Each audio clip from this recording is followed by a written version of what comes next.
আমি শ্রী অমলেন্দু চট্টোপাধ্যায় সভাপতিত্বে আজ ভক্ত ভগবান কথায় ভক্তের নাম অধ্যাপক পঞ্চানন সরকার এবং ভগবানের নাম শ্রী শ্রী ঠাকুর অনুকূলচন্দ্র, এই নিয়ে আজকের আলোচনা।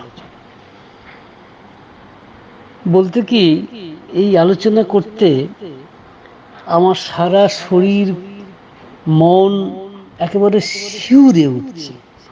কি এক বিচিত্র রাস্তায় পরিভ্রমণ। দেখি ওই রাস্তায় কতটা যেতে পারি এবং আপনাদেরকেও কতখানি ওই রাস্তায় সঙ্গী করতে পারি। সত্যি সত্যি যদি সঙ্গী করতে পারি, দেখবেন এই রাস্তার মাধুর্য প্রতিটি ক্ষণে ক্ষণে উপভোগ করতে পারবেন। প্রথমেই বলি, যখন প্রথমবারের জন্য অধ্যাপক পঞ্চানন সরকার মহাশয় পাবনার হিমায়তপুরের আশ্রমে এলেন শ্রী শ্রী ঠাকুরের কাছে, কথাবার্তা হলো। ঠাকুর উনি চলে যাওয়ার পর তার সম্পর্কে একটি কমেন্ট করেছিলেন। সেই কমেন্টটি ধরেই আমি রাস্তা চলব। সেই কমেন্টটি শুনুন। ঠাকুর বললেন, আয়েছে রে এক মাল, এই আয়েছে রে এক মাল। এইবার দেখুন, এই কথাটি নিয়ে তখন সারা আশ্রম ব্যাপী আলোচনা শুরু হয়ে গিয়েছিল। ঠাকুরের এই কমেন্ট, এই মাল কথাটি কি? কেউ বলছে মল্ল, কারণ এরকম মল্ল অনেক দরকার ঠাকুরের। আবার কেউ বলছে যে এক বিচিত্র মানুষ এসেছে। তো এক সত্যি এইটি হচ্ছে ধাঁধা। এই মালটি বা কে? এই মালটিকে তিনি কিভাবে উদ্ধার করলেন বা মালটি কিভাবে উদ্ধার পেল, সেইটি নিয়েই আজকের এই রাস্তায় আমাদের যাতায়াত। তো মালটি কে একটু জেনে নিন। মালটি বরিশালের, তার জন্ম 1892 খ্রিস্টাব্দে হাবিবপুর গ্রামে। তিনি কলকাতা ইউনিভার্সিটি থেকে দর্শন শাস্ত্রে MA, তাছাড়া DND মেডিকেল কলেজ থেকে হোমিওপ্যাথিক চিকিৎসা তার ডিগ্রি আছে। কিন্তু এটা কিছুই নয়। তিনি কে সেটা বোধহয় জানার সব থেকে সহজতম উপায় হচ্ছে তার নিজের কথাতেই বোধহয় সব থেকে ভালো বোঝা যাবে যে তিনি কে। তো আমরা সেইটাই বোঝার চেষ্টা করব। তিনি কি নন সেটাই বোধহয় সব থেকে আগে দরকার জানা, কারণ সায়েন্স, ফিলোসফি, চিকিৎসা, পামিস্ট্রি অ্যান্ড হোয়াট নট, এবং তিনি যে সর্ববিধ শিক্ষায় শিক্ষিত তার একটি উদাহরণ দিলেই বোধহয় যথেষ্ট হবে। পাবনা হিমায়তপুরের ওই আশ্রমে ঠাকুর মায়েদের এবং দাদাদের, অর্থাৎ ছেলে এবং মেয়ে দুজনেরই BSc পড়ানোর ব্যবস্থা করেছিলেন। ওখানে পড়াতেন যারা, তাদের মধ্যে নিঃসন্দেহে এই পঞ্চানন সরকার একজন। এই পঞ্চানন সরকার মহাশয় বিজ্ঞানও পড়াতেন, অর্থাৎ ম্যাথামেটিক্সও পড়াতেন, অথচ তিনি দর্শনের অধ্যাপক ছিলেন। বাগেরহাট কলেজের অধ্যাপকও ছিলেন তিনি, কিন্তু অধ্যাপনা ছেড়ে দিয়ে এসেছিলেন ঠাকুরের কাছে। তো এডওয়ার্ড কলেজে, পাবনার এডওয়ার্ড কলেজে তাদের পরীক্ষা দিতে হতো, কারণ প্রাইভেটে পরীক্ষা দেওয়া ছাড়া তাদের উপায় ছিল না। তো তখন ওই প্রাইভেট যখন পরীক্ষা দিতে যেত, সেই এডওয়ার্ড কলেজের প্রিন্সিপাল ছিলেন একজন ইংরেজ সাহেব। তিনি যখন শুনলেন যে হিমায়তপুরে বলে একটি গণ্ডক গ্রামের ছেলেমেয়েরা পরীক্ষা দিতে আসছে, এবং তাও আবার BSc মতো এত বড় একটি হাই ক্লাসের এবং সায়েন্সের ছেলে মেয়ে, তিনি বললেন, না, আমি দেখতে চাই ওই স্কুলের মাস্টারমশাইদের ক্যাপাবিলিটি কতখানি। আমি সমস্ত মাস্টারমশাইদের পরীক্ষা নেব। ঠাকুরের কাছে খবর এলো। ঠাকুর হেসে মাস্টারমশাইদের বললেন, তা আমাদের পঞ্চানন্দা উঠে দাঁড়িয়ে ঠাকুরকে প্রণাম করে বললেন, কাউকে যেতে হবে না, সবার হয়ে আমিই যাই। ঠাকুরের অনুমতি নিয়ে, ঠাকুরও হাসলেন, অনুমতি নিয়ে তিনি গেলেন এবং সেখানে প্রিন্সিপাল বলছেন, আপনি তো MA পাস দর্শনের, তা আপনি সায়েন্স কি পড়াবেন? বলে, হ্যাঁ জানি কিছু কিছু, তা আমি পরীক্ষা নেব। তা নিন, কিছু ম্যাথামেটিক্সের অঙ্ক তিনি দিলেন। পঞ্চানন্দ সেগুলি বিভিন্ন প্রসেসে কষে দিলেন। তখন কিন্তু প্রিন্সিপাল মশাই একেবারে দুটো হাত ধরে ক্ষমা চেয়েছিলেন, কারণ বিদেশিদের একটি গুণ, তারা কিন্তু গুণকে স্বীকার করে। এবং তখন পঞ্চানন্দকে অনুরোধ করেছিলেন ওই কলেজে পড়াতে। তিনি বলেছিলেন, আমি একটা কলেজেই পড়াতাম, আমি এখানে একজন মহা শিক্ষক পেয়েছি এই হিমায়তপুরে, তার নাম শ্রী ঠাকুর অনুকূল চন্দ্র, তাই তার কাছেই শিখতে এসেছি, তাই আমি আর কোথাও যেতে চাই না, আমি তার কাছেই শিক্ষা লাভ করতে চাই, শিক্ষা আমার এখনো সম্পূর্ণ হয়নি। তো এই মালটিকে দিয়ে ঠাকুর কি করালেন সেইটাই রাস্তায় আমরা যেতে যেতে দেখব। তো প্রথমেই বলি যে তিনি আমাদেরকে যা দিয়েছেন এই মালটিকে উপলক্ষ করে, প্রথমেই বলি নারীর বৈশিষ্ট্য কি, সমাজে নারীর স্থান কোথায়, জগতের স্থান কোথায়, পরিবারের স্থান কোথায়, রাষ্ট্রে তার স্থান কোথায়, নারীর সমস্যা কি, সমাধান কি, সব এই মালটির মাধ্যমে ঠাকুর আমাদেরকে জানিয়েছেন। এই মালটি দীর্ঘদিন নিরবিচ্ছিন্নভাবে ধৈর্য সহকারে ঠাকুরের কাছে সব কথা জানতে চেয়েছেন। তারই ফলশ্রুতি নারীর নীতি এবং নারীর পথে বলে যে দুই বই আমরা পাই। এটি বড় দুঃখের এবং আফসোসের যে এই বইতে তার ভূমিকার কথা সেভাবে লেখা হয় না, কিন্তু বই দুটি সম্পূর্ণ লেখা হয়েছে এই পঞ্চানন্দার কৌতূহল নিরসন করার জন্যই। ঠাকুর বলেছেন, নিরলসভাবে লিখে গেছেন এই পঞ্চানন্দ সরকার মহাশয়, তাঁর কাছে আমরা চিরকৃতজ্ঞ। এছাড়াও দেখুন, অবশ্য তার আগে দেখি যে তার সমস্যা কি ছিল। তার সমস্যা হচ্ছে, তার জীবনে কিন্তু দুটি সমস্যা ছিল, একটি হচ্ছে সেক্স এবং আরেকটি হচ্ছে অ্যাঙ্গার। একটি হচ্ছে কাম এবং আরেকটি হচ্ছে ক্রোধ। এই দুটি রিপুই বলতে গেলে, এই দুটি প্রবৃত্তির দ্বারা আমাদের পঞ্চানন্দ অভিভূত ছিলেন। পঞ্চানন্দের সব থেকে মহৎ দিক হচ্ছে এই যে তিনি তা অকপটে স্বীকার করেছেন। তিনি যে বইটি লিখেছেন আমার জীবনের শ্রী ঠাকুর, ওই বইটি যখন লেখা হয়েছিল 1964 সালে, তার কিছুটা অংশ ঠাকুরকে পড়ে শোনানো হয়েছিল। তিনি পরম আহ্লাদে বলে উঠেছিলেন, কনফেশন অফ সেন্ট আগস্টিন নাকি রে, তার কথা বলতে গেলে এমনই একান্ত নিজের জীবন কথার মতোই বলতে হয়। চিন্তা করুন, সেন্ট আগস্টিনের যারা কনফেশন, যারা নিজের সম্পর্কে ড্যামেজিং ট্রুথ বলতে পারে, মনে রাখবেন তারা নিঃসন্দেহে মহৎ।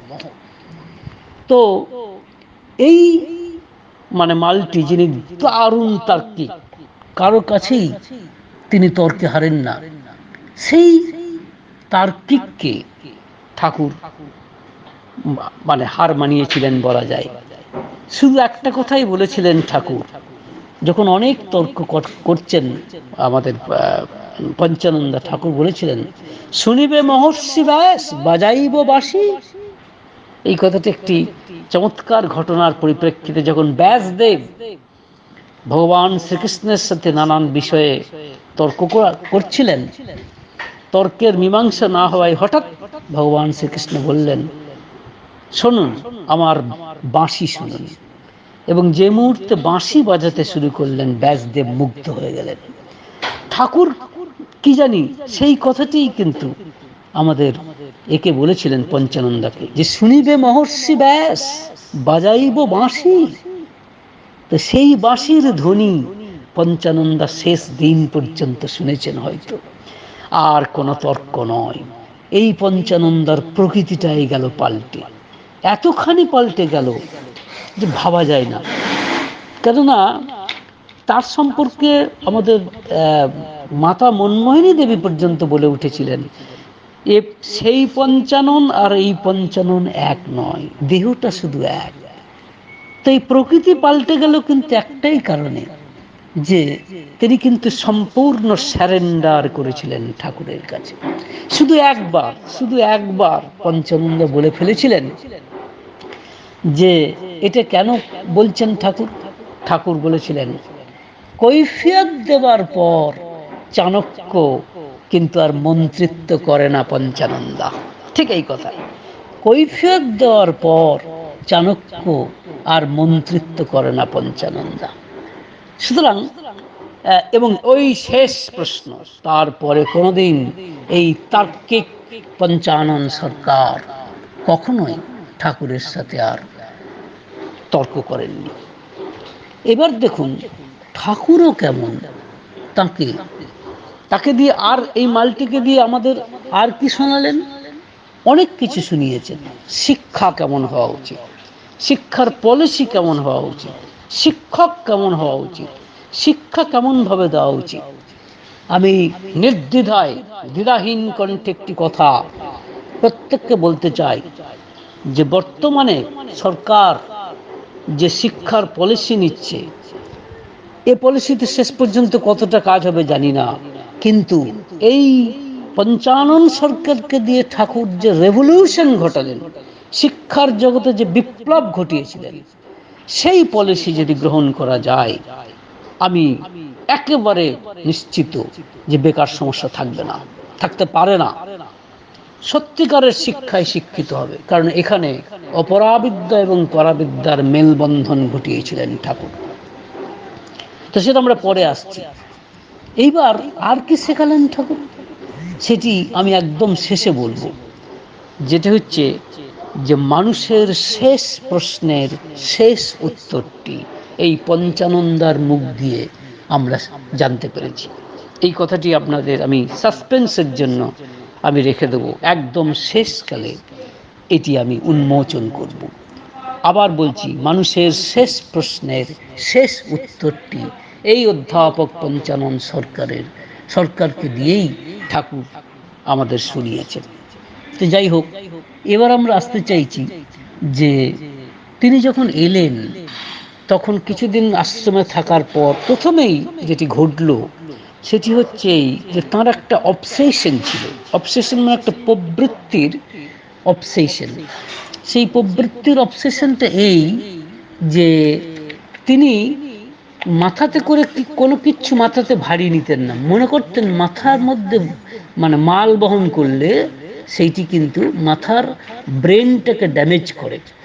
এই বোধ থেকে তার এটি একটি ভুল বোধ, এবং সেই ভুল বোধটি ঠাকুর কীভাবে মানে সেটিকে তিনি তুলে দিলেন সেটা দেখুন।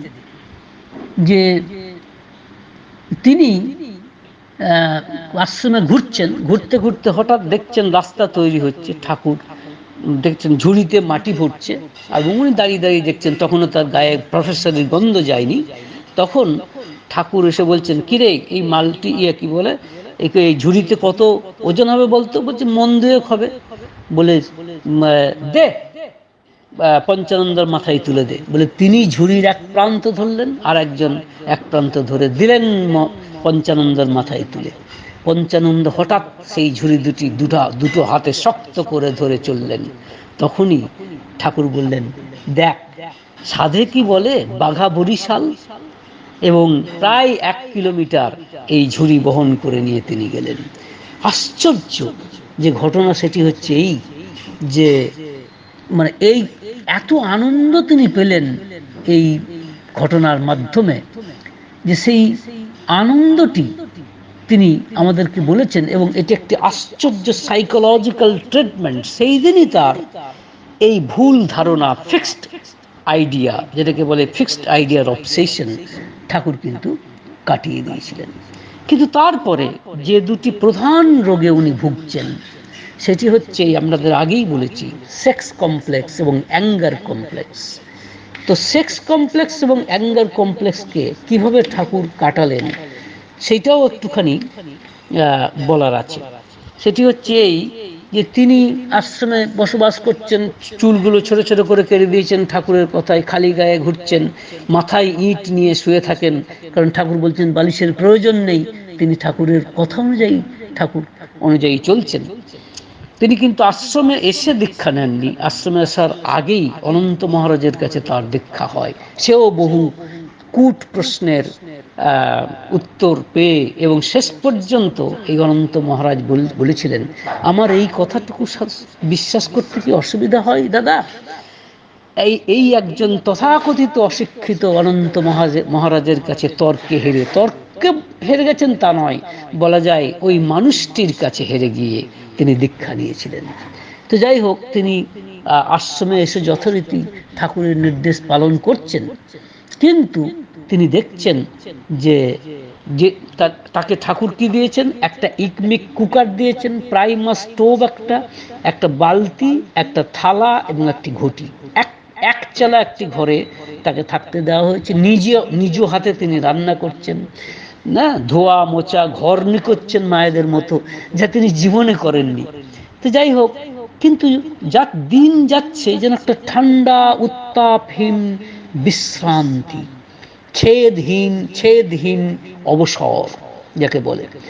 তো তখন কিন্তু ঠাকুরের সঙ্গে তিনি যোগাযোগ রেখে চলছেন, কিন্তু হঠাৎ যেন মনে হচ্ছে তার সমস্ত কর্মেন্দ্রিয় যেন একজোট হয়ে মানে সব ছেড়ে চলে যাচ্ছে। তাই থাকতে থাকতে তখন ঠাকুরকে বলছেন, ঠাকুর এইভাবে কি দিন চলে, কাজ চাই যে। ঠাকুর একটু হেসে বলছেন, ওদের পায়ের তলার মাটিটা পরমপিতা হঠাৎ সরিয়ে নিয়েছেন কিনা তাই। ওদের মানে মনে রাখবেন, ওদের বলতে কিন্তু বোঝাচ্ছেন, আমরা বুঝতে পারছি না, কিন্তু ঘটনাটা হচ্ছে যেটা ইমপ্লয়েড সেটা হচ্ছে সেক্স অ্যান্ড অ্যাঙ্গার। তখন পঞ্চানন্দা বলছেন, কি করা যায় তাহলে? ঠাকুর বলছেন, কিচ্ছু না, সালাদের অভ্যস্ত পথগুলি সব বন্ধ হয়ে যাওয়ায় ওরা একেবারে অস্থির হয়ে উঠেছে, কিছু করতে হবে না, থাক সালারা কিছুদিন জব্দ হয়ে। একেবারে বেপরোয়া রাজত্ব, আপনারই খাই পড়ে, আপনাকে দিয়েই চলে, আপনার যোগানেই বেঁচে থাকে, অথচ আপনাকেই প্রভু বলে মানে না। আবার ওদিকে আপনি যখন যাকে প্রভু বলে খাড়া করতে চান তার ধারও ধারে না, একেবারে যেন পেয়ে বসেছে। তাই দেখছেন না ওদের কেমন খানিকটা সাজার ব্যবস্থা করে দিয়েছি। পঞ্চানন্দা বলছেন, তাহা নয় হলো, কিন্তু আমি এখন করি কি? ঠাকুর বলছেন, থাকুক না খানুক, ঠাকুর না খানিক, খাঁটি সত্তায় দাঁড়িয়ে আর চালিয়ে যান নাম, দুসরা কাম নাস্তি, ঠাকুর বলছেন। এবং সেই রকমই তিনি শুধু নাম করে যাচ্ছেন। কিন্তু করতে করতে এমন একটা অবস্থা হয়ে দাঁড়াচ্ছে যে তার ক্ষুধা তৃষ্ণা অবধি চলে গেছে, একটা দুর্বিষহ অবস্থা। নিজের নামটাকেও ডাকলেও তিনি কিছু সাড়া দিতে পারছেন না, মাথার কোনো কিছুই কাজ করছে না। এরকম একটি অবস্থায় আবার ঠাকুরের কাছে তিনি যখন দাঁড়ালেন, ঠাকুর বলে উঠলেন, থাক থাক, কিছু আর কইতে হবে না, কইতে পারবেনও না, এখান থেকে পালান, এখানে আর আসবেনও না। পঞ্চানন্দ বলছেন, সইতে পারছি না যে। ঠাকুর বলছেন, সইতেই হবে, এই সব তমচ্ছন্ন অবস্থার ভিতর দিয়ে যেতেই হবে যে। মানিক আমার, সোনা আমার, কোনো দিকে খেয়াল দিয়ে কাজ নেই, খুব জোর নাম চালিয়ে যান, আরো জোরে চালান, আর এমুখ একেবারেই হবেন না, যান, এখনই যান, এখানে আর দাঁড়িয়ে কাজ নেই। কি আর করেন, ঠাকুরের কথায় তিনি মেশিনের মতো নাম চালিয়ে যাচ্ছেন। থাকতে থাকতে প্রায় 15-20 দিন পরে আবার গেছেন ঠাকুরের কাছে। ঠাকুর দেখেই বলছেন, বলছি না এ মুখে আসবেন না, শালার কথা বোঝেন না, এদিকে এলে শালা পালিয়ে যাবে, ধরতে পারবো না, যান, এখনই পালিয়ে যান, আর খুব নাম চালিয়ে যান, শালাকে একেবারে অতিষ্ঠ করে তুলুন। আবার বলছেন পঞ্চানন্দ, আর যে সইতে পারছি না ঠাকুর। তখন ঠাকুর আবার বড় ভয়ও দিচ্ছেন, আরে আমি তো আছি, আপনার ভয়টা কিসের, পালিয়ে আর যাবেন কোথায়, আমার নজরের সীমার বাইরে তো নয়। এইরকমই একদিন বেলা 12টার সময় ঘর্মাত্ম কলেবরে মহারাজ ওখান থেকে তিনি যখন যেই আমাদের পঞ্চানন্দা তার নিজের ঘরের বারান্দায় এসে দাঁড়িয়েছেন, এমন সময় একটি হঠাৎ বিচিত্র ঘটনা ঘটল। শুনে রাখুন। শেষে ঠাকুর হঠাৎ কোথা থেকে এসে জোর করে পঞ্চানন্দার ঘাটটা ধরে নিচু করে শিরদাঁড়ার এক বিশেষ স্থানে বসালেন এক কামড়, বেশ দাঁত বসিয়ে মুখে বললেন, পঞ্চানন্দার গায়ে বড্ড লবণ, শিগগির জল এনে দিন, মুখটা ধুয়ে ফেলি। ব্যাস, কেউ কিছু জানলো না, বুঝলো না। অথচ দুনিয়াটা পঞ্চানন্দার এক লহমায় যেন উল্টে পাল্টে গেল। সমস্ত আকাশটা উদার উন্মুক্ত। মোহমুক্তির সে কি এক অপূর্ব আস্বাদন। দীর্ঘদিন কেটে গেছে, কিন্তু সেই আস্বাদন, সেই আনন্দ আজও টাটকা হয়ে রয়েছে পঞ্চানন্দার মাথায়। তারপর ওই রাত্রেই ঘটল একটি বিস্ময়কর অভিজ্ঞতা। শ্রী শ্রী ঠাকুরের কাছে তিনি যখন ওই বিস্ময়কর ঘটনাটি বলতে আসছেন, ঠাকুর বললেন, বেঁচে গেছেন শালারা, কি বাসাটাই না বেঁধেছিল দেহ মনের অনুপরমাণুকে গ্রাস করে, এতদিনে তা গেল ছেড়ে। তখন অবাক হয়ে আমাদের পঞ্চানন্দা বলছেন, দুধার দিয়ে দুটো ঠাকুর, অর্থাৎ দুটো যেন বলতে পারেন দুটো প্রাণী যেন বেরিয়ে গেল গায়ের থেকে। তখন ঠাকুর বলছেন, হ্যাঁ, পলাতক পিশাচ আর তার সাথী সাইরেন। পঞ্চানন্দা জিজ্ঞেস করছেন, পলাতক পিশাচ তার মানে? ঠাকুর বলছেন, আর কিছু নয়, বিটেন কমপ্লেক্সেস। মনে রাখবেন, বিটেন কমপ্লেক্সেস এক্ষেত্রে, পঞ্চানন্দার ক্ষেত্রে সেক্স অ্যান্ড অ্যাঙ্গার, কাম এবং ক্রোধ। কি সাংঘাতিক রাগ ছিল পঞ্চানন্দার, এবং একই সাথে তার এই দিকটাও ছিল। দুটি দিকই যেন কেটে গেল। আবার দেখুন ঠাকুর কি করতে আরম্ভ করলেন। এই পঞ্চানন্দাকে কেমন তিনি কাজ দিলেন কি না, মায়েদের পড়াতে, এবং সারাটা দিন রাত্রি তাকে পড়াতে বললেন। এখন রাত্রেবেলা তো তাকে টিউশন পড়াতে হচ্ছে, টিউশন বলবো না, প্রাইভেট, পয়সা না নিয়েই। হ্যাঁ, তো তখন দেখুন রাত্রেবেলা সেই দিন মানে পঞ্চানন্দা বলছেন যে টেবিলের এক প্রান্তে তিনি বসে আছেন, আর এক প্রান্তে এক উদ্ভিন্ন যৌবনা মেয়ে। রাত্রিটা গভীর, ঘুরঘুরটি অন্ধকার, কেউ জেগে নেই। ওই পরিস্থিতিতে তখনকার দিনে পঞ্চানন্দার মনের কি অবস্থা!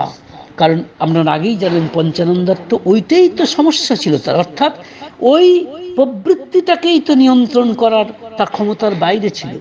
তাই এইরকম একটি আকস্মিক, অথচ ঠাকুর তাকে কি করলেন না, ওই কাজটি দিলেন, মানে নারীদেরকে নিয়ে ব্যাপৃত করে রাখলেন, তাকে পড়াতে দিচ্ছেন। গভীর রাত্রিতে কেউ নেই, শুধু দুজন মেয়ে বা একজন মেয়ে আর আমাদের পঞ্চানন্দা।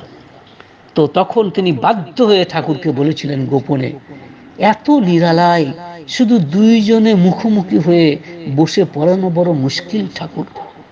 ঠাকুর উত্তরে রহস্য গম্ভীর মুখে বললেন, শুধু দুইজন, তৃতীয় ব্যক্তিকে দেখতে পান না? ঠাকুর কি এত বেকুব পঞ্চানন্দা? সাপ নিয়ে খেলছেন আর নির্নিমেষ নজরটি তার নেই। অর্থাৎ পঞ্চানন্দাকে বুঝিয়ে দিলেন যে, পঞ্চানন্দা আপনি চিন্তা করবেন না, আমি আছি আপনার সাথে, তৃতীয় একজন ব্যক্তি কিন্তু আছে। আবার দেখুন, সামান্য একটু সময় ছিল রাত্রে, সেই সময়টিও তিনি জুড়ে দিলেন। কি করলেন না, তার মেয়ে সাধনাদিকে ওই পড়াশোনায় জুড়িয়ে দিয়েছিলেন। তো তখন আমাদের পঞ্চানন্দ বলছেন যে, সে তো ঠিকই ঠাকুর, কিন্তু সময় পাবো কোথায়, টাইম তো দেখছি না, কারণ ভোর 5টার থেকে রাত্রি 12টা পর্যন্ত একটানা চলছে। এবার দেখুন ঠাকুর কি বললেন। ঠাকুর বলছেন, দেখুন, পড়াবেনই যদি, তো টাইম জিনিসটা যত টানবেন তত লম্বা হবে। ভারী আশ্চর্য কথা, টাইম টানলেই লম্বা হয়। কিন্তু তিনি তাই করলেন, কারণ রাত্রি 12টা থেকে 1টা পর্যন্ত পড়ালেন কাকে, সাধনাদির জন্য। তারপর আবার আমাদের তরুমাকে পড়ানোর জন্য ঠাকুর ধরে ফেললেন, সেও আবার 2টোর থেকে পড়াতে আরম্ভ করলেন, এবং তারা অ্যালার্ম দিয়ে রাখত, এবং সেটাও কিন্তু ঠাকুর তিনি পড়াচ্ছেন। আবার ঠাকুর কি বলছেন, তাদেরকে পড়াতে হবে কেমন ভাবে, উইথ এক্সট্রা চেয়ারফুল মুড। ভারী বিচিত্র কথা, কিন্তু তিনি তা করতে পেরেছিলেন। তো এই কিভাবে করতে পেরেছিলেন, অর্থাৎ তিনি বিশ্রাম নিতেন কোথায়, এইখানে কিন্তু একটি বিরাট বিজ্ঞানসম্মত একটি দিক আমাদের সামনে খুলে গেল, যে দিকের কথা আমরা কখনো শুনিনি। কিন্তু দেখুন কি হচ্ছে, ঠাকুরের বড় মেয়ে সাধনাদি, তাকে ইন্টিগ্রাল ক্যালকুলাস পড়াচ্ছেন, অঙ্ক করাচ্ছেন শ্রদ্ধেয় পঞ্চানন্দা। খাতার উপর তিনি অঙ্ক করে যাচ্ছেন, এক পৃষ্ঠা শেষ হলে দ্বিতীয় পৃষ্ঠার অর্ধেকটা পর্যন্ত তিনি অঙ্ক করে দিলেন, অ্যান্সার পর্যন্ত মিলে গেল। এবং সাধনাদি দেখলেন অ্যান্সার মিলে গেছে, কিন্তু তখন সাধনাদি অম্লান ভাবে পঞ্চানন্দের দিকে তাকিয়ে আছে বেশ কিছুটা সময়। তারপরেই পঞ্চানন্দা অনেকক্ষণ পরে দেখতে পেয়েছেন, দিয়ে বলছেন, কি হলো, অমন করে তাকিয়ে রয়েছে যে? সাধনাদি বলছেন, ভাবছি ব্যাপারটা কি হলো। দেখলাম কলম আপনার ঠিক চলছে, 1.5 পৃষ্ঠা জুড়ে স্টেপ বাই স্টেপ করেও গেলেন, অ্যান্সারও মিলল, অথচ অল দি টাইম আপনার নাকও ডাকলো। ঘুমন্ত মানুষের নাক যেমন ডাকে। পঞ্চানন্দা উত্তরে বলেছিলেন, ঠিকই দেখেছো মাগো। ঘটনাক্রমে বলি, পঞ্চানন্দা কিন্তু সাধনাদিকে মাগো বলে ডাকতেন। তাই বলছেন, ঠিকই দেখেছো মাগো, ঘুমোচ্ছিলাম বই কি, করছি তো একটা অঙ্ক, তাতে যতটুকু জেগে থাকলে যথেষ্ট হয় ততটুকুই জেগেছিলাম। ধরো একটা চোখের একটু কোণ, মাথারও তদনুপাতিক একটি অংশ, ডান হাতের কিছুটা অংশ, বাস বাকি সমস্ত শরীরটাকে ঘুম পাড়িয়ে রেখেছিলাম।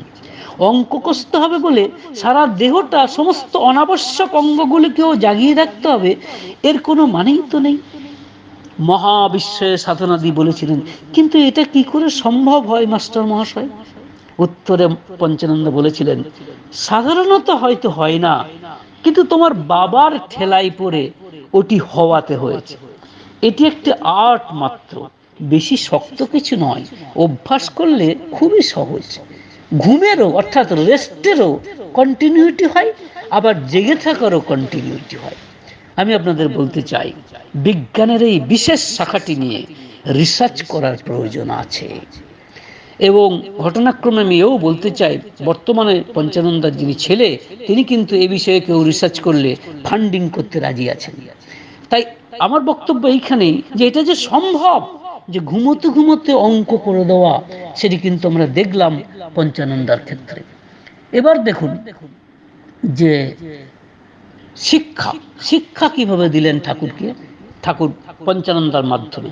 কিভাবে শিক্ষাটা দিলেন না, দেখা যাচ্ছে যে ঠাকুর একদিন তাকে বলছেন, পঞ্চানন্দা, আমার কিন্তু খুব ইচ্ছা, কি জানেন, যে খুব ইচ্ছা যে ধরুন, তিনি ঠাকুর বলছেন, আমার ধারণা ঠাকুর ছেলেগুলোকে বেশ কয়েক বছর, ধরুন 8-9 বছর তক দুনিয়ায় স্বাধীনভাবে ঘুরে ফিরে করে কর্মে বেড়াতে দিয়ে, মার যোগান গুছিয়ে দিয়ে, বাবার সঙ্গে সংসারের প্রয়োজনে হাতে কলমে হাট বাজার গেরস্থালি করতে দিয়ে, অর্থাৎ চোখ দিয়ে ঠিক দেখতে, কান দিয়ে ঠিক শুনতে শিখিয়ে নিলে হয়। এই করে কিছুটা কমন সেন্স ওদের নিশ্চয়ই এসে যাবে, তাই না পঞ্চানন্দা? আমি আপনাদের বলতে চাই, সমস্ত শিক্ষাবিদদেরকে বলতে চাই, যে আপনারা পলিসি তৈরি করার আগে ঠাকুরের এই কথাটা শুনুন। ঠাকুর বলছেন, কোন শিশুকে 8-9 বছর পর্যন্ত যেন কোনোভাবেই পড়াশোনার কথা বলতে না দেওয়া হয়। তাহলে তারা কি করবে? স্বাধীনভাবে ঘুরে বেড়াবে, মায়ের কাজের যোগান গুছিয়ে দেবে, বাবার সংসারের প্রয়োজনে হাতে কলমে কাজ করবে, হাট বাজার গেরস্থলি সব কিছু করবে, অর্থাৎ চোখ দিয়ে ঠিক মতো দেখবে, কান দিয়ে ঠিক মতো শুনবে, অর্থাৎ কমন সেন্স গ্রো হবে। ভারী বিচিত্রভাবে ঠাকুর বলেছেন, এখন দেখি ইউনিভার্সিটি থেকে যারা বেরোয় ঠ্যাং ভাঙা দয়ের মতো, বাম দিককে ডান দিক কয়, ডান দিককে বাম দিক কয়, অর্থাৎ কমন সেন্স বলে কিছু নেই। সত্যিই তাই, কারণ দেখুন, শিক্ষার পরে তো প্রত্যেকেই একটা জীবিকা চাইবে, কিন্তু কমন সেন্সে যদি গ্রো না করে, তাহলে জীবিকা কোথায় পাবে? এবং তাই হচ্ছে, আজকে শিক্ষার পরে মানুষ বলছে, চাকর কিনবে গো, চাকর কিনবে গো। এই তো অবস্থা আমাদের। ঠাকুর সেখান থেকে বেরিয়ে আসতে চেয়েছিলেন। ঠাকুর ওই 8-9 বছরের মধ্যেই বলতে চাইছেন যে কমন সেন্স গ্রো করে যাবে, তার জীবিকার জন্য তাকে ভাবতে হবে না, তারপরে তার পড়াশোনা। তাই ঠাকুর বললেন, তার মধ্যে তো তার কমন সেন্স এসে যাবে, তাই না পঞ্চানন্দা? পঞ্চানন্দা বলছে, হ্যাঁ তা তো হবারই কথা, কিন্তু ঠাকুর বলছেন, কিন্তু ফিন্তু ছেড়ে দিন। আমার ধারণা 8-9 কি 10 বছরে শুরু করে বর্তমানে চলতি যে 10-12 বছরের যে সিলেবাস, তাকে মাত্র 3 বছরে কার্টেল করা যায়। আর ওই 3 বছরের মধ্যেই ছেলেকে হাতে কলমে শেখানো যায় সবকিছু, সায়েন্সের ইন্ট্রোডাকশন বা বেসিক নলেজ, ইতিহাস, ভূগোল, টোটকা, চিকিৎসা, দ্রব্যগুণ সবকিছু। এইভাবে যদি পাস করে তার এনভায়রনমেন্টকেও সে জানতে পারবে, ইন্ডাস্ট্রি জাতীয় যদি কিছু করে তাহলেও সে নিজেদের পেট চালিয়ে নিতে পারবে। শুধু তাই নয়, তারা আরো হয়তো 5-10 জনের আশ্রয় হয়ে দাঁড়াবে। আমার ছেলে বয়স থেকেই পঞ্চানন্দা সর্বদা এটা মনে হয়েছে যে এটা সম্ভব। মাত্র 2-3 বছরে কাজ ছেড়ে দিতে পারলে ছেলেদের কমন সেন্সটাও একেবারে অপূর্বভাবে বেড়ে যায়। দাদা, আপনি তো একজন নামকরা নামজাদা মাস্টারমশাই, আপনি বলুন তো এটা কি সম্ভব নয়? পঞ্চানন্দা বললেন, 3 বছরে ম্যাট্রিক পাস, ABCD থেকে শুরু করে। ঠাকুর বলছেন, হ্যাঁ তাই তো আমি চাই। আমার এই কল্পনা ভূতের মতো চিরকাল ধাওয়া করেই এসেছে আমার কাছে, আমার সাথে সাথে। এটি কি সম্ভব নয়? হ্যাঁ দাদা। আগ্রহের আতিশয্য দেখে, ঠাকুরের আগ্রহের আতিশয্য দেখে পঞ্চানন্দা বলে ফেললেন, কখনো ভেবে দেখিনি তো, এমন করে ভেবে দেখতে হবে। তা ঠাকুর বললেন, তাহলে তাই ভেবে দেখুন এটা সম্ভব কিনা, ভেবে বুঝে আমাকে বলবেন কিন্তু পঞ্চানন্দা। এই বলে চলে গেলেন। মাত্র 8 ঘন্টা পরে আবার ঠাকুর ডেকে পাঠিয়েছেন। ডেকে পরে বলছেন যে এই যে পঞ্চানন্দা, ভেবে দেখেছেন? আশ্চর্য, পঞ্চানন্দা ভেবেছেন পরে ভেবে দেখবো, কিন্তু এই মুহূর্তে ঠাকুর আবার ডেকে পারবেন, বুঝতে পারেননি। তাই ঠাকুর পঞ্চানন্দা মনে মনে ভাবছেন একেবারে হিয়ার অ্যান্ড নাও। বাড়ি চমৎকার একটি ইংরেজি ঠাকুর পঞ্চানন্দা ইউজ করেছেন, হিয়ার অ্যান্ড নাও, অর্থাৎ এই মুহূর্তে সেটা ভাবতে হবে। তো যাই হোক, তখন কি আর করেন, ঠাকুরকে খুশি করার জন্য বলে ফেললেন, হ্যাঁ ভেবে দেখেছি 3 বছরে পাস করা সম্ভব, যদি ছেলে যদি এক্সেপশনালি মেরিটোরিয়াস হয়। তার উত্তর শুনে ঠাকুর কি বলছেন শুনুন, মেরিট ফেরিট দেখলে আর কি হলো, আমার জিজ্ঞাসা তা নয়। আমি জানতে চাচ্ছি যার মেরিট বলে কিছু নেই, একেবারে গর্দা রেতু মাল, তার হয় কিনা, হতে পারে কিনা 3 বছর। আর দেখুন, আপনারা যাকে মেরিট বলেন তা আসলে তেমন কিছু নয়। যার মেরিট নেই তারও মেরিট গজানো যায়। মেরিট সৃষ্টি করতে পারে মাস্টার, দেখেননি? স্ট্রিট ডগ, বুদ্ধি বলতে কিছু নেই তার, কিন্তু সে যদি মাস্টার পায়, মাস্টারের লালন ভালোবাসা পায়, তখন কুকুর মাস্টারের প্রতি আসক্ত হয়ে কেমন সতৃষ্ণ চোখে তার দিকে চেয়ে থাকে, তাকে বুঝবার চেষ্টা করে। দেখতে দেখতে ওই স্টুপিড ডগ কেমন ইন্টেলিজেন্ট ডগ হয়ে পড়ে। আসল চিজটি হলো খাঁটি মাস্টার। তারপর আবার তিনি জিজ্ঞাসা করছেন, 3 বছরে পারা যায় না পঞ্চানন্দা? হঠাৎ করে বলে ফেলেছেন পঞ্চানন্দা, তার চেষ্টা করে দেখলে হয়। তা সঙ্গে সঙ্গে তিনি স্কুল খুলে দিলেন, আপনারা বোধহয় জানেন, এবং সেখানে মায়েদের নিয়ে পড়াশুনো, এবং তাদের সংখ্যা কি 60 থেকে, কারো বয়স 14, কারো বছর 60, কারো বয়স 60। তো বিচিত্রভাবে তিনি পড়াবার চেষ্টা করছেন, কিন্তু বেশ কিছুদিন পড়ানোর পরেই তিনি দেখছেন যে পড়াতে পারছেন না সেভাবে, তখন মানে কিছু বোঝাতে পারছেন না। তখন ঠাকুর তাকে বুঝিয়ে দিচ্ছেন এইভাবে যে যে দেখেন পঞ্চানন্দা, যে আপনি যে পড়াচ্ছেন, তো আপনি ছাত্রীদের বুঝছেন কেমন? পঞ্চানন্দ বলছেন, কিছুই তো বুঝতে পারছি না, মনে হয় যে ভাষাই বললে এরা বুঝতে পারে সে ভাষাই আমি জানি না। কৌতুক করে ঠাকুর বলছেন হেসে, আপনি কাদের পড়াচ্ছেন সে খেয়াল আপনার আছে তো? তারপরেই বলছেন, আমি ভাবি কি পঞ্চানন্দা, আমি যদি ছুতরের ছেলেকে জ্যামিতি পড়াই, তাহলে ছুতরের ফিল্ড অফ এক্সপিরিয়েন্স থেকে দৃষ্টান্ত নিয়ে তাঁরই সাহায্যে তাকে জ্যামিতি পড়াতে হবে। আর জেলের ছেলেকে যদি পড়াই, তো জেলের ওয়ার্ল্ড থেকে, ধরুন জালের ফাঁস, মাছ, চার, টোপ ইত্যাদি থেকে দৃষ্টান্ত নিয়ে কায়দা মতো তাঁরই সাহায্যে জ্যামিতি পড়াতে হবে, নতুবা তারা বুঝবে কি করে কেমন, তাই তো পঞ্চানন্দা? পঞ্চানন্দা বুঝতে পেরেছেন কিছুটা, দিয়ে বলছেন, কিন্তু মেয়েদের ওয়ার্ল্ড থেকে দৃষ্টান্ত নিতে হলে মেয়েদের চলাফেরা, কাজ, কর্ম, ধরনের সম্পর্কিত ঘনিষ্ঠ পরিচয় থাকা দরকার ঠাকুর, কিন্তু আমার তো এই জিনিসটি একেবারেই নেই। তাই তিনি ঠাকুর তখন বলছেন, দেখা লাগে ওরা কি করে, কি সব জানে বোঝে, তবে না, এই দেখুন না, এই ধরুন মেয়েদের রসুই ঘরে তারা কি করছে, কি দিয়ে কি করে, এইভাবে বোঝাবেন, দেখবেন। যেমন ধরুন ওদের ঘর নিকানো, বাটনা বাটা, কুটনো কোটা, এগুলো সব দেখে তারপরে ওই সব এক্সাম্পলগুলো দিয়ে ক্লাসে পড়াবেন। দেখা গেল সত্যি সত্যিই কিন্তু বিচিত্রভাবে তারা শিখলো, কারণ ঠাকুর বলছেন প্রত্যেককে পড়াবেন থরলি ইন্ডিভিজুয়াল হিসাবে। তো যাই হোক, তখন তিনি ঠাকুর বলছে, পঞ্চানন্দ বলছেন, কিন্তু 50 জন যদি ছেলে থাকে তা প্রত্যেককে ইন্ডিভিজুয়ালি বোঝাবো কি করে ঠাকুর? ঠাকুর বললেন, সে কায়দা আছে। দেখছেন না কত প্রকৃতির রকমারি অভিজ্ঞতার লোকের সাথে আমাকে নিত্য কথা বলতে হয়, আমি কি করি দেখে নিলেই সেটা পারেন। তখন পঞ্চানন্দ বলছেন, আপনি তো যে যেমন তার কাছে মুহূর্তে তেমনি হয়ে দাঁড়ান, দেখতে পায়, তার মতো হয়ে তার উপরে দাঁড়িয়ে তাকে নিয়ন্ত্রণ করেন। ঠাকুর খুশি হয়ে বলছেন, খাঁটি শিক্ষক হতে গেলে তাই যে হতে হবে পঞ্চানন্দা, ওইটাই যে ইস্তেমাল করতে হবে, ওই পরিপূর্ণ সহানুভূতি, তারই সাথে কোথায় কার কি গলদ তার প্রত্যক্ষ অনুভূতি বা ঋষির দৃষ্টিই তো হবে শিক্ষক চরিত্রের বৈশিষ্ট্য, না হলে কি হয়? তাহলে দেখুন, এইভাবে এমনকি একটি ছাত্রীর বা ছাত্রের মানে অসফলতা বা অক্ষমতাকে ঠাকুর বলছেন মাস্টারমশাইদেরই অক্ষমতা, সেটাও কিন্তু মাস্টারমশাইয়ের অক্ষমতা বলে তিনি দাবি করছেন। এবং ভারী বিচিত্রভাবে একটি কথা পঞ্চানন্দাকে বলেছিলেন যে কি করে ছাত্রদের শেখাতে হবে, তার একটি বিচিত্র ঘটনা দিয়ে তিনি শুরু করেছেন। হঠাৎ ঠাকুর একদিন নিজের থেকে পঞ্চানন্দাকে বললেন, পঞ্চানন্দা, আমাকে একটা ভগ্নাংশের যোগ শিখিয়ে দিন না, ভগ্নাংশের যোগ না আমি একদম পারি না। তো তখন পঞ্চানন্দ জিজ্ঞেস করছেন যে কিরকম যোগফল? এই ধরুন শুনি 2-এর 3 আর 4-এর 5-এর যোগফল কত হয়? তখন পঞ্চানন্দ বলছেন, এই ধরুন প্রথমে 3 আর 5-এর লসাগু করতে হবে। এই যেই বলেছেন, বলার সঙ্গে সঙ্গেই ঠাকুর বলে দিলেন, সে কি, যোগ করতে গেলে আবার লসাগু করতে যাব কেন? বাস, এই কেন বলে শুরু হয়ে গেল ঠাকুরের দিয়ে।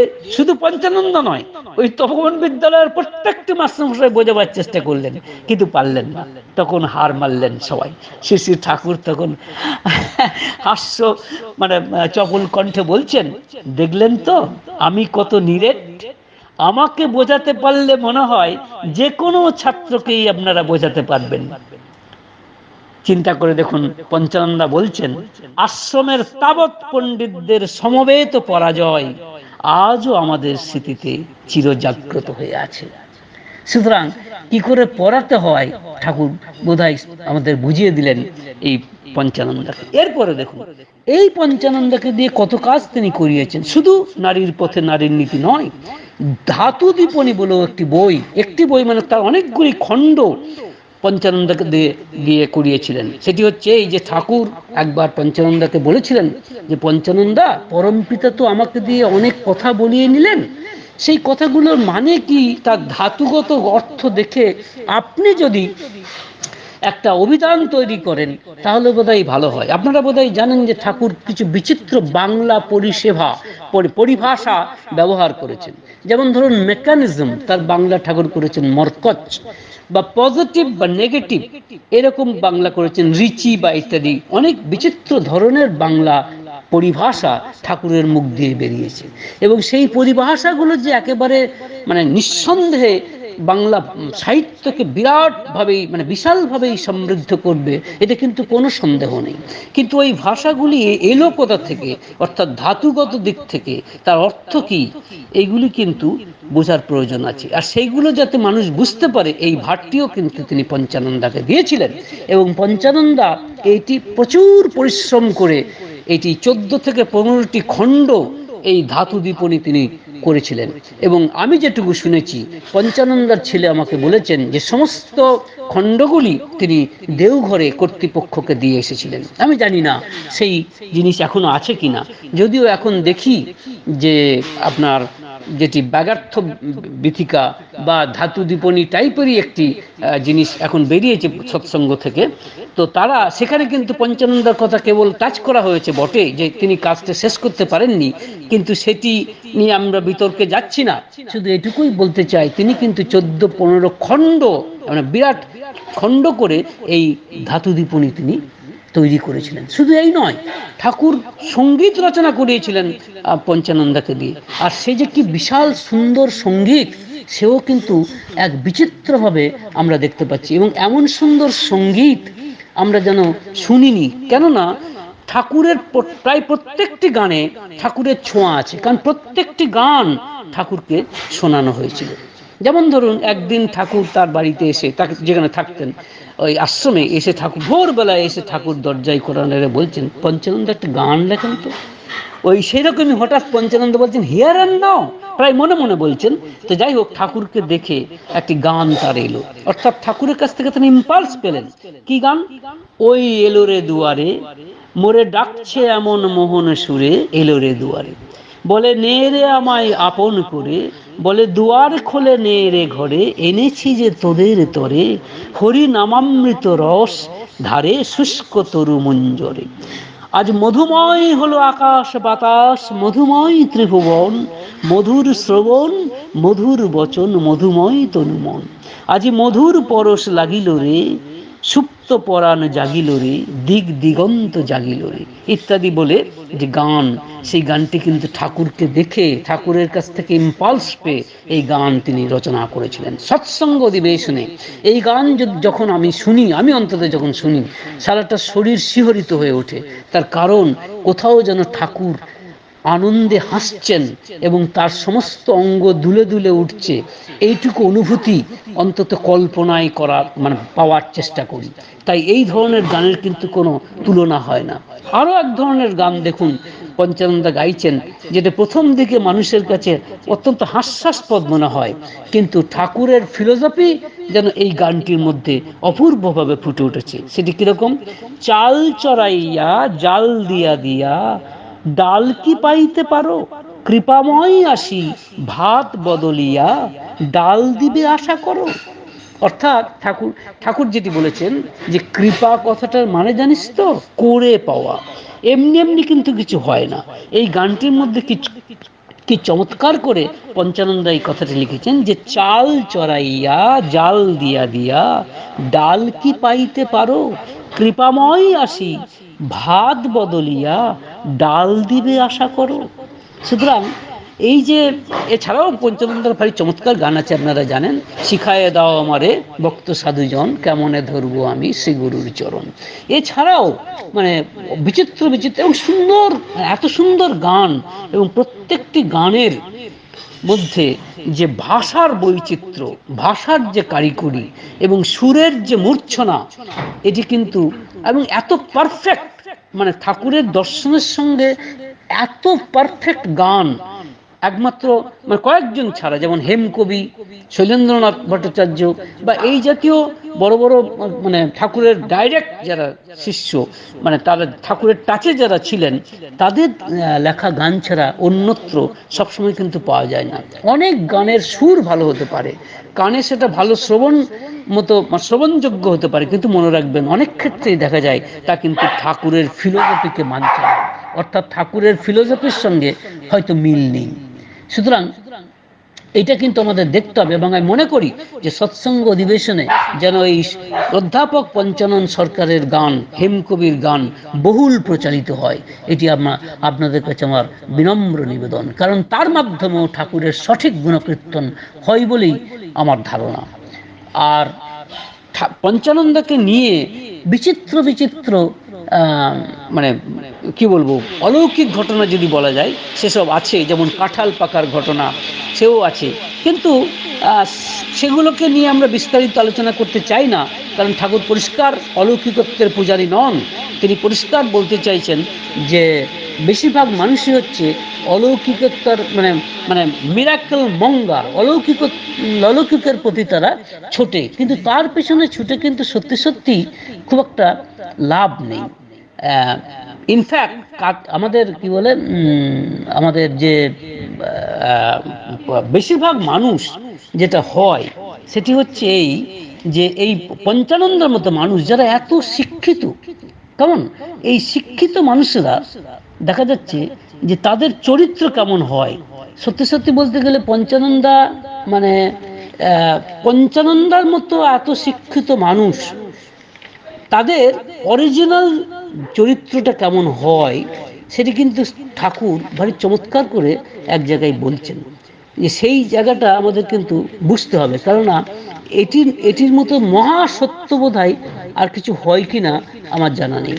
কারণ এই জাতীয় লোকেদের সম্পর্কে, অর্থাৎ যারা তথাকথিত শিক্ষিত বলে দাবি করে, তাদের সবচেয়ে বড় কি হয় জানেন, যে তাদের একটা বিদ্যার অহংকার থাকে, আর এই বিদ্যার অহংকারের জন্যই তারা সবসময় একটা বিচিত্র মানে দোলা চলে চলে, যে তারা ভাবে তাদের বোধহয় প্রেস্টিজ থাকছে না, তাদের যতখানি মানে ইয়ে থাকার কথা, মানে তাদের যতখানি মানুষ তাদেরকে যতখানি পাত্তা দেবে তাদের তা দিচ্ছে না, অর্থাৎ তারা সবসময় ল্যাক অফ পিস, ঠাকুরের কথায় ল্যাক অফ পিস নিয়ে তারা ভোগে আর কি। এবং সেই কথাটাই ঠাকুর বিচিত্রভাবে একবার বলেছিলেন পঞ্চানন্দাকে, যে তাদের কিরকম অবস্থা হয়। তো সেইটা আমাদের একটুখানি জানা দরকার। তো মানে তার মূল কথাটা ঠাকুর এটাই বলতে চাইছেন, যে তাদের ল্যাক অফ পিস থেকে, তার কারণ তারা লিটারেট মূর্খ, আদতে তারা ঠাকুরের কথায় লিটারেট মূর্খ, কেননা তারা নিজেদেরকে স্যারেন্ডার করতে পারে না। মহা সৌভাগ্য যে পঞ্চানন্দা ঠাকুরের কাছে নিজেকে স্যারেন্ডার করতে পেরেছিলেন, তাই বোধহয় ওই তিনি সত্যিকারের লিটারেট হয়ে উঠেছিলেন। আর আমরা তথাকথিত যারা একটু একটু শিখেছি বলে দাবি করি অন্তত, হ্যাঁ, সেই তারা কিন্তু এই বিদ্যার অহংকারকে কিছুতেই ঝেড়ে ফেলতে পারি না, যার ফলে আমাদের সবসময় মনের মধ্যে একটা ল্যাক অফ পিস, অর্থাৎ শান্তির অভাব ঘটে। কারণ যে জ্ঞানী, তার প্রথম লক্ষণই হচ্ছে যে সে শান্ত হবে। কারণ সত্যানুসরণে ঠাকুর বলেছেন, যজ্ঞানতা মানুষকে উদ্বিগ্ন করে, আর জ্ঞান মানুষকে শান্ত করে। গীতাতেও ভগবান বলছেন, শ্রদ্ধাবান লভতে জ্ঞানম তৎপরশং যতেন্দ্রিয় জ্ঞানং লব্ধা পরাং শান্তিম অচিরেণ অধিগচ্ছতি। অর্থাৎ জ্ঞান লাভের পরিণাম হচ্ছে যে শান্তিকে পাওয়া। ঠাকুর যদি বলছেন জ্ঞান মানুষকে শান্ত করে, কিন্তু আমার মতো বা আমাদের মতো তথাকথিত যারা প্রফেসর, তথাকথিত যারা লিটারেট পার্সন, সকল লিটারেট আই শুড সে, তাদের কিন্তু এই মনটা শান্ত হয় না। তার কারণ আমরা বেসিক্যালি বোধহয় ইলিটারেট। তার কারণ আমরা আমাদের ওই অহংকারটাকে ত্যাগ করতে পারি না। কিন্তু আমাদের বোঝা দরকার আমরা কতটুকু জানি, ভার্চুয়ালি নাথিং যাকে বলে। তো যাই হোক, এবার আমি আমার উপসংহার পর্বে চলে এসেছি, এবং আপনাদেরকে আমি কথা দিয়েছিলাম যে এই মালটিকে দিয়ে, অর্থাৎ এই অধ্যাপক পঞ্চানন সরকারকে দিয়ে ঠাকুর আমাদের কাছে মানুষের শেষ প্রশ্নের শেষ উত্তরটি দিয়েছেন। সেইটি বলেই আমি আমার আলোচনা শেষ করব। যখন পঞ্চানন্দা জিজ্ঞাসা করছেন ঠাকুরকে, ভগবৎ দর্শনই তো সকলের লক্ষ্য ঠাকুর, মানে পঞ্চানন্দা খুব সহজ কথাই বলছেন, যারা সবাই বলেছেন, রামকৃষ্ণদেব থেকে শুরু করে প্রত্যেকেই বলেছেন মানুষের জীবনের শেষ উদ্দেশ্যই হচ্ছে ভগবান প্রাপ্তি। তাই ঠিক সেই কথাটাই বলেছেন আমাদের পঞ্চানন্দা, যে ভগবৎ দর্শনই তো সকলের লক্ষ্য ঠাকুর। অর্থাৎ কায়দা করে পঞ্চানন্দা বলতে চাইছেন আমি ভগবান দর্শন করতেই চাই। তো ঠাকুর বলছেন নিশ্চয়ই, তবে ভগবান কিন্তু কল্পনার বস্তু নয় পঞ্চানন্দা। তাতে পঞ্চানন্দা বলছেন তা তো নয়, ভগবান যা ভগবান তাই। মানুষ নিজ খেয়াল খুশি মতে ভগবান তৈরি করে নিলে তিনি ভগবান হবেন কেন? সে তো মানুষের রুগ্ন মনের সৃষ্টি।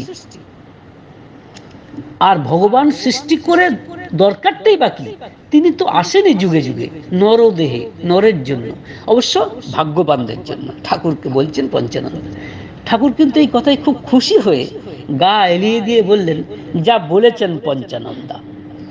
তখন কিন্তু পঞ্চানন্দা তো আসল জিনিসটি ছাড়বেন না, তিনি আবার সেই ঘুরিয়ে ফিরিয়ে জিজ্ঞাসা করছেন, আচ্ছা তাহলে সাধনার চরমে শ্রী ভগবানের মূর্তি তো আমরা দেখতে পাবো? ঠাকুর বলছেন তখন সঙ্গে সঙ্গে পঞ্চানন্দা জিজ্ঞাসা করছেন, তো আমার জিজ্ঞাসা আপনার কাছে এই, যে সাধনার শেষ ধাপটিতে শ্রী ভগবানকে যখন ঠিক সামনাসামনি দেখব, তখন তার কি মূর্তি দেখব ঠাকুর? তার নিজস্ব আসল রূপটির বর্ণনা তো কেউ করেনি। ঠাকুর অতি সহজ ভঙ্গিতে পঞ্চানন্দের দিকে চেয়ে বলছেন, এখান থেকে যে রূপ নিয়ে এগিয়ে যাবেন, সেখানে গিয়ে ওই রূপই দেখবেন। আমি আবার রিপিট করছি আপনাদের বোঝার জন্য। ঠাকুর বলছেন, এখান থেকে যে রূপ নিয়ে এগিয়ে যাবেন সেখানে গিয়ে ওই রূপই দেখবেন। কথাটির তাৎপর্য পঞ্চানন্দা ঠিক মতো বুঝতে পারলেন না, তাই ফের প্রশ্ন করেছেন। তার মানে ধরুন কেউ যদি কালী মূর্তি নিয়েই অগ্রসর হয় প্রারম্ভ থেকে, তাহলে ওই কালী মূর্তিতেই তার ভগবানকে দেখতে হবে, এই কি? অর্থাৎ এই কথাটাই কি বলতে চাইছেন? ঠাকুরকে বলছেন যে আমি ধরুন কালীকে ভগবান মেনে চলি, প্রথম থেকেই কালী মূর্তিকে দেখে তার চলতে থাকি, তাহলে শেষ সময়তে সাধনার শেষ ধাপে আমি ভগবানকে কি কালী রূপেই দেখবো? অনেকটা এটাই বলতে চাইছেন। তখন ঠাকুর একটু রহস্যময় হেসে তার ঠিক পূর্বের কথাটি আবার পুনরাবৃত্তি করলেন, বললেন ওই যে রূপ নিয়ে যাবেন এখান থেকে সেখানে গিয়েও তাই দেখবেন। হঠাৎ পঞ্চানন্দার হৃদয় আকাশে আশ্চর্য একটি অনুভব এলো। তাই তিনি বললেন, ও তাহলে এখান থেকে যে রূপ নিয়ে যাব মানে আমরা যে রূপ নিয়ে এগোচ্ছি ওইটি তার চরম রূপ। ঠাকুর পঞ্চানন্দার শেষের কথার আর উত্তর দিলেন না। পঞ্চানন্দা শুধু দেখতে পেলেন তার চোখে এক অনির্বচনীয় সুদূর প্রসারী দৃষ্টি, মুখখানা এক অদ্ভুত রহস্যময় হাসির দীপ্তিতে ভরে গেছে। পঞ্চানন্দা বলছেন, মানুষের শেষ প্রশ্নের শেষ উত্তরটি পেয়ে গেলাম। নিশ্চয়ই বুঝতে পেরেছেন শেষ উত্তরটি এটি যে এই যে রূপ দেখে যাচ্ছি, অর্থাৎ এই শ্রী ঠাকুরের বড় তনুটুকু, এই শ্রী ঠাকুরের মুক্তি, এই শ্রী ঠাকুরের রূপটি, যে রূপ ধরে আমরা এগোচ্ছি, সাধনার শেষ ধাপে যখন ভগবানকে পাবো, দেখতে পাবো, তখন ওই ঠাকুর রূপেই দেখতে পাবো। কি বিচিত্র অনুভূতি হবে চিন্তা করুন। শরীর শিহরিত হয়ে ওঠে। পঞ্চানন্দার মাধ্যমে ঠাকুর তার ভক্তের কাছে কিন্তু কবুল করলেন, বুঝিয়ে দিলেন। এই জায়গাতে কিন্তু তিনি নিজেকে লুকিয়ে রাখতে পারলেন না। পঞ্চানন্দা 1975 খ্রিস্টাব্দে দেহ রেখেছেন, কিন্তু সত্যিই কি তিনি গেছেন? মনে হয় না। যেমন ঠাকুর দেহে নেই, কিন্তু ভীষণ সক্রিয়ভাবেই আছেন। আমারও মনে হয় পঞ্চানন্দা দেহে নেই, কিন্তু পঞ্চানন্দা যেন আরো বেশি সক্রিয় হয়ে আছেন আমাদের মাঝে। কারণ যতদিন ঠাকুর অনুকূল চন্দ্র আমাদের হৃদয় আকাশে এবং বিশ্ব ব্রহ্মাণ্ডের হৃদয় আকাশে ভাসবেন, পঞ্চানন্দাও ভক্ত হিসেবে তার রাতুল চরণে জায়গা পাবেন, তার রাতুল চরণে তাকে আমরা দেখতে পাবো। এবং পঞ্চানন্দার যে আরতি তার গানের মাধ্যমে ফুটে উঠেছিল, তুমি খুশি হবে এ মহাবৈভবে পূর্ণ হইব আমি, নিশ্চয়ই তিনিও পূর্ণ হবেন। ভক্ত ভগবান চিরকাল এইভাবে ভক্ত ভগবানের কথা আমাদেরকে প্রেরণা দেয়। পঞ্চানন্দার কথা যখনই ওঠে ভারী বিচিত্রভাবে ভাবি যে যে কি আশ্চর্যজনকভাবে পঞ্চানন্দার প্রকৃতিটাই গেল পাল্টে। তিনি এক আশ্চর্য বিনায়িত স্যারেন্ডার্ড ভক্ত হয়ে গেলেন। কোনোদিন ঠাকুরের কাছে তিনি কোনো দাবি করেননি, সংসারের দিকেও খেয়াল করেননি, কোনো কিছুই খেয়াল করেননি। যদিও ঘটনাক্রমে তার ছেলেরা, এখন তার ছেলে অত্যন্ত প্রতিষ্ঠিত মানুষ, তার নাতিও অত্যন্ত বুদ্ধিমান, প্রচুর বড় জায়গায় প্রতিষ্ঠিত, কিন্তু সেগুলি আমাদের কাছে আদৌ মুখ্য কথা নয়, সেগুলি গৌণ কথা। কথা এটি যে ওই যে তুমি খুশি হবে এ মহাবৈভবে পূর্ণ হইব আমি। পঞ্চানন্দার এই আশা আমাদেরও তো আশা। হতে পারি আমরা সামান্য, পঞ্চানন্দার আমাদের তুলনায় অনেক বড় অসামান্য মানুষ, কিন্তু তবু আমি মনে করি যতই সামান্য আমরা হই না কেন, আমরাও অসামান্য হতে পারি যদি পরশমণির ছোঁয়া লাগে। ভালো থাকবেন। জয় গুরু।